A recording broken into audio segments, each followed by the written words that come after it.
네, 이번 영상은 자산이 감소가 될 때 차변에 올 수 있는 네 가지 차변의 요소를 케이스별로 분개하는 연습을 한번 해보겠습니다. 지난 시간에 연결해서 거래의 8요소에 의해서 어떨 때는 자산의 증가와 자산의 감소가 차대변으로 만나죠. 이쪽이 또 자산, 이쪽도 자산. 그러나 이 자산의 명칭, 계정 과목과 이 계정 과목은 당연히 다르고, 그러나 둘 다 자산인 건 동일하고. 그러니까 하다 보면 어느 순간 요 정도까지는 이해한 것 같은데 조금 더 나가면 어느 순간 좀 헷갈리죠.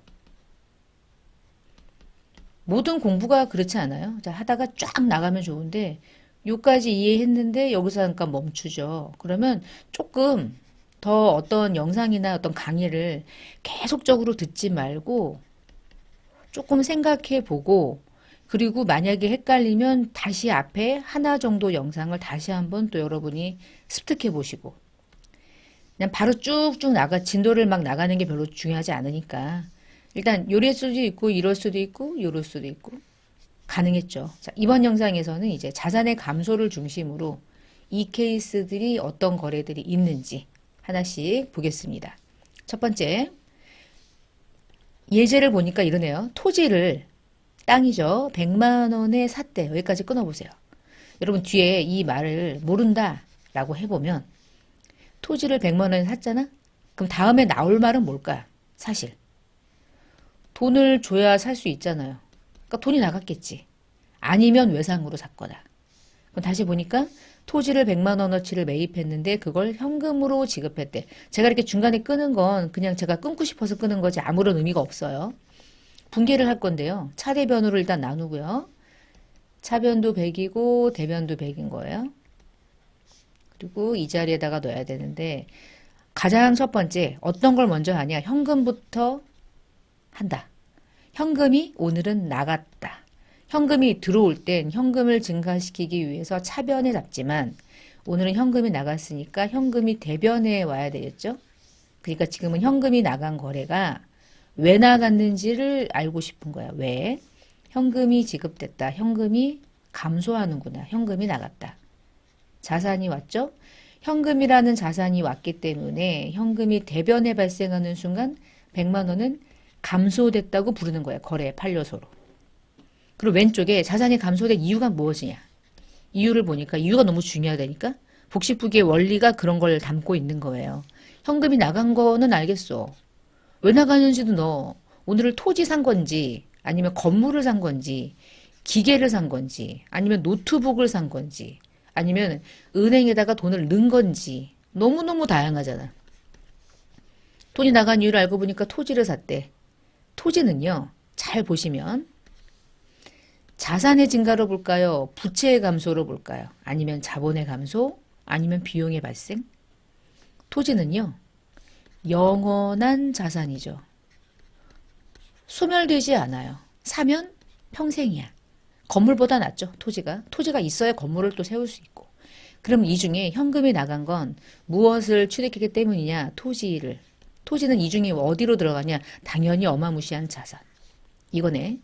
토지라는 자산이 증가됐고 그걸 현금이라는 자산으로 감소시킨 거죠. 차변에 와야 될 이름은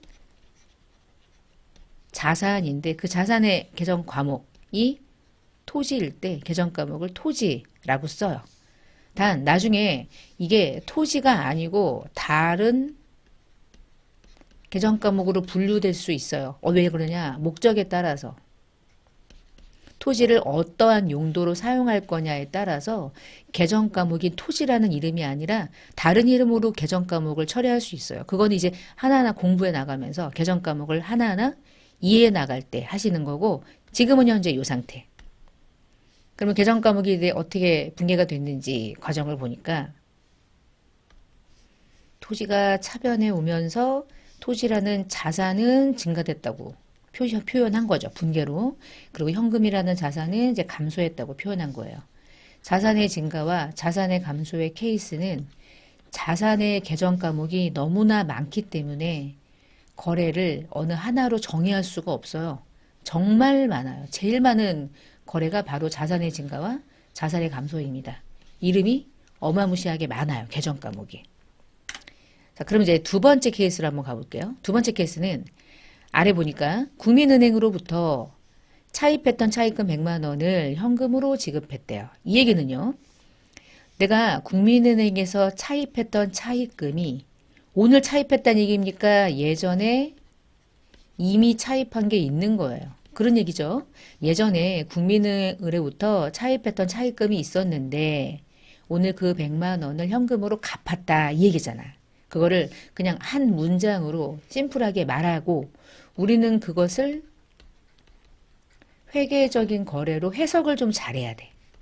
그래서 이 회계를 처음에 공부할 때 회계는 수학을 잘해야지 회계를 잘할 수 있습니까? 이렇게 많이 물어보거든요.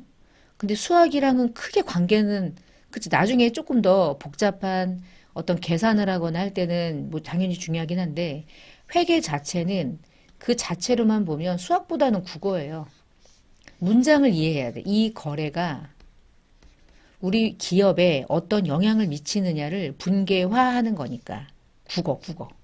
그러면 차입금이 이미 있다는 얘기잖아. 근데 그걸 갚았다는 얘기예요. 그러면 100만 원과 양쪽에 모두 다 금액을 인식해 두시고 현금이 나간 것만 먼저 기록하기로 했잖아요. 그럼 현금을 대변에 먼저 기록을 해둬요.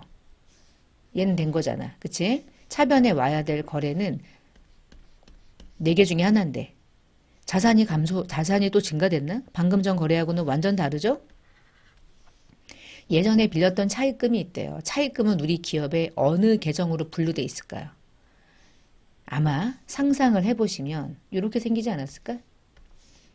예전에 돈을 빌리면 차입금으로 대변의 부채를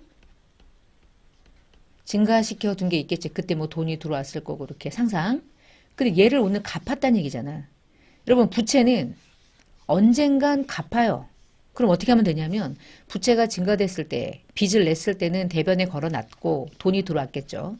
그러나 이 부채를 상환할 땐 대변에 있던 차입금을 내 장부에서 제거시켜야 되잖아. 다른 말로 죽여야 되잖아. 다른 말로 삭제해야 되잖아. 소멸시켜야 되잖아. 그럼 어떻게 하면 돼요? 대변에 있었으니 차변으로 죽이는 거죠. 이렇게.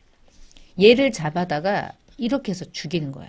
그리고 여기다가 뭐라 적냐. 그때 빌렸던 돈이 계정 과목으로 차입금으로 걸려 있었다면 차입금 그러면 차입금이라는 계정으로 차변에 잡아주는 거야. 그럼 오늘 이 차입금이 차변에 오는 순간 이 거래 중에 어디에 해당됩니까? 여기에 해당되죠? 얘하고 만나는 거죠. 차입금이라는 부채를 감소시키면서 현금이라는 자산이 감소된 거죠. 부채가 감소될 때 현금이 증가될 수 있냐고요. 부채가 감소될 때 자산이 대변에 오면서 자산이 증가될 수 있어요? 아니요. 자산은 항상 감소돼요. 부채가 감소되면. 부채가 감소됐다는 말은 부채를 상환했다는 뜻이니까. 갚았다는 뜻이니까. 당연히 돈이 나갈 수밖에 없죠. 부채가 차변에 올 때 언제나 머릿속에 생각하셔야 돼요. 부채가 차변에 왔다. 그 얘기는 이 부채는 이미 대변에 있다가 전제지. 없는데 죽진 않아. 반드시 언젠간 있었어. 얘가 오늘 사라지는 거예요. 있는 게 죽는 거지 없으면 갚을 이유가 없잖아요. 부채의 감소.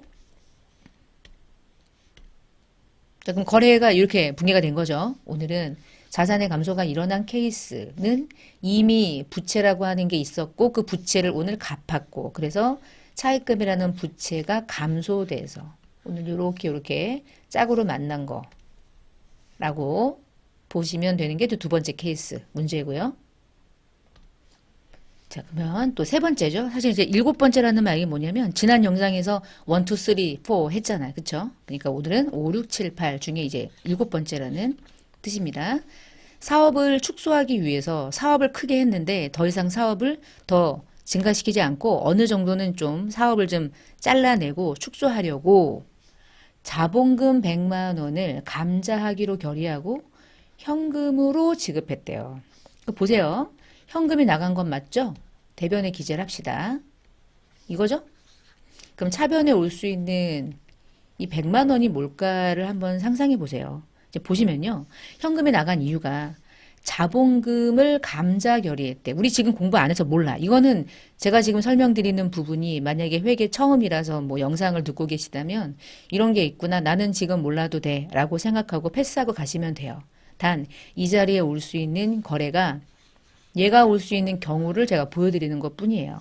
감자라는 뜻은 고구마 친구가 아니고, 이런 드립을 치면 안 되죠.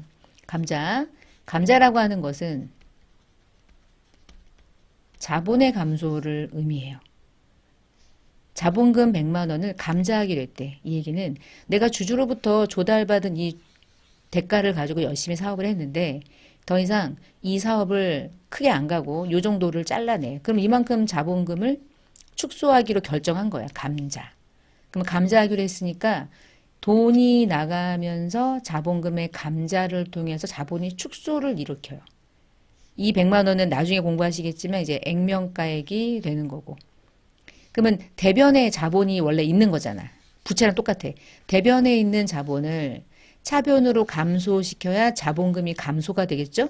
그리고 자본금이 차변에 올 수도 있다는 거예요. 꽤 많은 이런 일들이 있습니다. 감자를 할 수 있고요.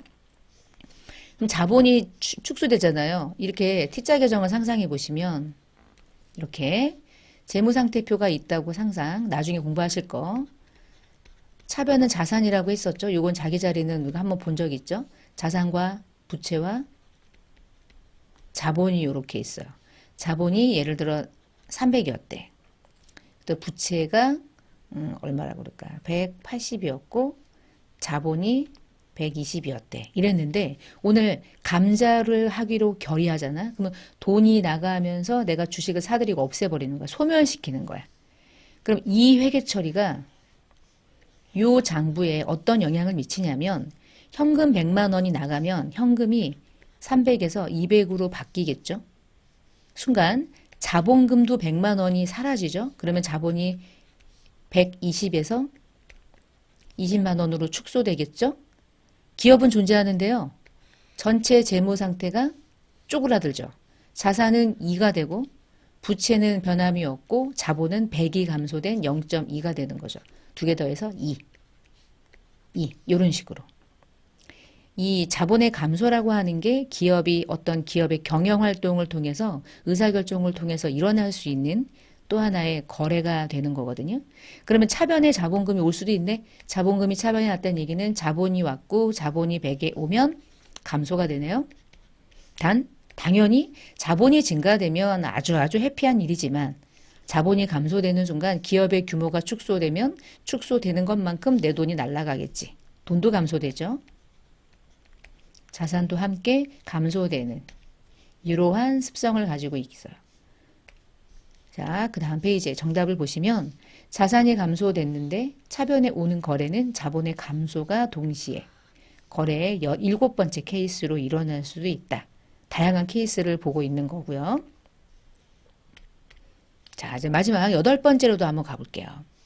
자산이 감소될 때요. 가장 여러분이 심플하게 정확하게 이해할 수 있는 것 중에 하나가 기업은 종업원들에게 매달 월급을 주잖아. 종업원들에게 급여를 줬고 100만 원을 현금으로 줬대요. 대변에 현금 100만 원 나간 거죠. 요게 쉬워지면 이제 분개할 때 대변에 현금이 나간 게 너무나 확실해지는 순간 대변은 메꿨잖아. 그러면 차변은 금액만 넣고 요 자리에 뭐가 들어올지를 4개 중에 찾아내는 거죠. 종업원들에게 급여를 줬어요. 다시 나중에 뭔가 현금의 유입을 가져옵니까? 그런 거 없잖아요. 자산인가? 조금 더 공부하면 얘가 나중에 급여임에도 불구하고 자산이 되는 경우가 있어. 자, 자산이 되는 경우가 있어. 그런 경우가 되게 많아, 회계가. 그것은 어떤 경우냐면 건물을 짓기 위해서 종업원들에게 급여를 준 종업원들은 건물을 짓는 일을 한다. 그러면 그것도 건물의 일부가 될 수 있고 제품을 제조하는 일을 역할을 한다. 그러면 그 제품의 원가가 될 수도 있어요. 그런데 그런 거 다 버리고 그냥 일반적으로 종업원들, 영업부 종업원들이야. 급여 줬어. 그러면 급여 주는 순간 뭐죠? 돈을 벌기 위해서 기업이 수익을 창출하기 위해서는 반드시 비용을 수반하게 되잖아. 그치? 그러니까 종업원들에게 급여 줬어. 나간 걸로 끝나지 뭐. 나간 걸로 끝나면 뭐예요? 무슨 부채, 무슨 자본. 대표적인 일반적인 비용 중에 하나고 그 비용의 이름을 그냥 급여가 나가면 급여라고 그 비용의 성격으로 개정 과목을 분류합니다. 만약에 종업원들에게 급여 준 게 아니라 종업원들에게 밥 사줬다. 그럼 혹시 들어보셨어요? 복리후생비. 거래처 사장님과 술 마셨다. 그러면 접대비. 어디 어디에 기부했다. 그러면 기부금. 교통비 냈다. 그러면 여비교통비 등등등. 얘네들은요, 개정 과목을 그 비용의 성격으로 그냥 이게 풀로 써요. 비용 발생, 현금 감소. 너무나 가장 많이 일어날 수 있는 일이죠. 그래서 제가 처음에 얘기할 때 자꾸 이제 이 얘기를 하는 이유가 왜라는 이 질문을 이 시점에서는 굳이 할 필요가 없다라고 하는 얘기를 하는 이유가 제가 이 강의를 또 오래 했다 그랬잖아요. 2005년부터 제가 강의를 시작했거든요. 뭣도 모르고 했다가 여기까지 온 건데 그때는 이제 회계사 공부, CPA 공부하다가 잘 안 돼가지고 일단 돈을 벌어야겠다 싶어서 강의를 띄웠는데 강의를 좀 잘하는 거예요. 제가 봐도. 제가 이제 실무 경력이 좀 있거든요. 실무 경험이 좀 있어서 이 실무에다가 제가 이제 공부를 했던 것들을 이렇게 효과를 발휘해서 이것저것 이제 설명을 해주니까 공부했던 사람들은 그 범위밖에 몰라요. 제 친구들도 이제 회계사 된 친구들은 그냥 회계사 공부를 해가지고 회계사가 된 거거든요. 직장 생활 한 적이 없죠. 회사에서 전표 같은 걸 끊어본 적이 없어요. 은행을 다녀본 적이 없어. 영수증을 붙인 경험이 없어. 그냥 공부해가지고 이렇게 회계사가 된 거야. 그러니까 회계사가 돼서 회사에 가가지고 감사를 해. 영수증 붙이는 일을 해본 적은 없어, 사실. 그러니까 바로 어떤 그 고급 인력은 됐어. 그리고 뭐 돈 잘 벌고 해요. 근데 저는 이제 뭐 처음에 직장 생활 하다가 뭐 이렇게 하다가 다시 해가지고 뭐 재수도 하고 막 이랬거든요. 그래갖고 아주 다양한 경험을 그 누구보다 뭐 경험은 말을 할 수 없고 이 경험을 말하다 보면 뭐 이것저것 다 튀어나오기 때문에 제가 이제 이런 영상 찍을 때 말을 줄이려고 그래서 제가 중간에 막 편집할 때요. 사실은 이 편집을 안 하면 별말이 다 들어가 있어요, 영상에. 막 제가 중간중간에 뭐 별얘기를 다 하거든요. 근데 다 제가 편집할 때 다 지워요. 쓸데없다. 근데 이거는 안 지우려고요. 그래서 이런 경험이 있으면 저는 이제 이런 막 다 해봤거든, 다. 안 해본 게 없어. 그리고 업종도 되게 많은 곳을 다녀봤어요. 거의 다 다녀본 것 같아, 거의 다. 그리고 짧게도 다녀보고, 뭐 길게도 다녀보고. 그래서 제가 이걸 이제 얘기하는 이유가 Y, 그 이유. 학생들 중에 한 100명 중에 한 명은 꼭 와서 물어봐요. 왜 비용의 발생이 차변이냐? 그리고 전 언제나 그렇게 얘기하죠. 저기 한 일주일만 한번 수업을 들어보고 질문해보면 어떨까? 이렇게 얘기하거든요. 왜라는 말이 별로 필요 없는 게 바로 이런 거야. 비용은 차변에 발생이 될 수밖에 없어. 왜냐면 자산의 감소를 수반하니까. 비용이 대변에 오면 어떤 일이 벌어질까요? 자산은 차변에 왔을 때 증가하는데 비용이 대변에 발생되면 비용의 발생은 자산의 증가를 가져옵니까? 이럴 수 있는 확률이 있어요? 이건 제로죠. 제로잖아요. 그래서 이유가 이거 왜 이렇게 하나요? 라고 하는 건 기초를 닫고 공부하면서 그때 이제 Y가 나오는 거야. 그러면 그거 설명은 너무나 중요하고 그 질문도 중요하고 그러나 이 부분은 오케이. 아, 그렇구나. 누가 만들었는지 이것이 진리구나. 그렇게 생각하시면 조금 더 쉽게 분계를 이해해 나가실 수가 있어요. 자, 우리가 거래 8요소라는 말은 1, 2, 3, 4, 5, 6, 7, 8을 의미해요. 그리고 이 거래 8요소의 움직임의 원리는 뭐냐면 차변과 대변이 만나는 거예요. 거래에서. 차변과 차변은 만날 수가 없어. 분계는 항상 차변과 대변의 짝짓기를 하는 게 분계니까. 차변에 누구와 대변에 누가 만나느냐는 다양한 거래들을 통해서 만들어지는 거고 그 분계는 답이 없다. 거래가 너무나 다양하니까.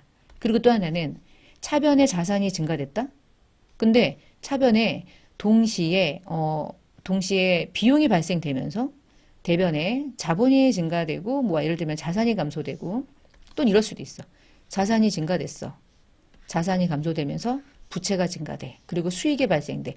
하나, 둘, 세 개가 대변에 세 개가 오고 동시에 차변에 한 개가 올 수도 있어요. 이제 복잡해져. 분계가 복잡해지는 거야. 그러면 그런 모든 복잡해지는 것들을 이해하기 위해서는 반드시 요 케이스를 머릿속에 잘 가지고 계셔야 돼. 어떻게 이거를 증가감소를 그러면 어떻게 머릿속에 완벽하게 넣느냐 이렇게 넣으시면 돼요. 보세요. 기업의 재무상태표는 자산이 왼쪽에 오고 부채가 대변에 오고 자본이 대변에 온다 그랬죠. 그리고 보시면 수익은 대변이고요. 비용은 차변이에요. 얘네들은 재무상태표를 구성하고 수익과 비용은 손익계산서를 구성해요. 근데 잘 보시면 자기 자리가 정해져 있잖아. 자산은 자기 자리가 차변이야. 자기 자리에 발생이 되면 증가한 거야. 부채는 자기 자리가 대변, 자본도 자기 자리가 대변. 자기 자리에 오면 증가한 거예요. 근데 분개할 때 자산인 대변에 올 수도 있고 부채도 차변에, 자본도 차변에 올 수 있잖아. 그러면 반대라고 생각하면 돼. 감소. 자기 자리에 오면 증가한 거야. 수익이나 비용은 자기 자리밖에 없어. 이 T자 계정 어떻게 만들어지는지 요거는 공부를 해야 되겠죠? 자, 이번 시간까지 우리는 분계라고 하는 방식을 하나의 예제들을 가지고 대표 예제를 가지고 연습을 해본 겁니다. 그러면 요 T자 계정으로 어떻게 장부가 만들어지는지 회계는 요 과정을 이해하는 게 중요하다고 그랬잖아요. 이제부터 다음 영상부터 하나하나의 과정들을 옮겨도 보고요. 표딱지도 만들어 보고요. 그래서 재무상태표와 손익계산서가 만들어지는 과정을 하나하나 살펴볼 예정입니다.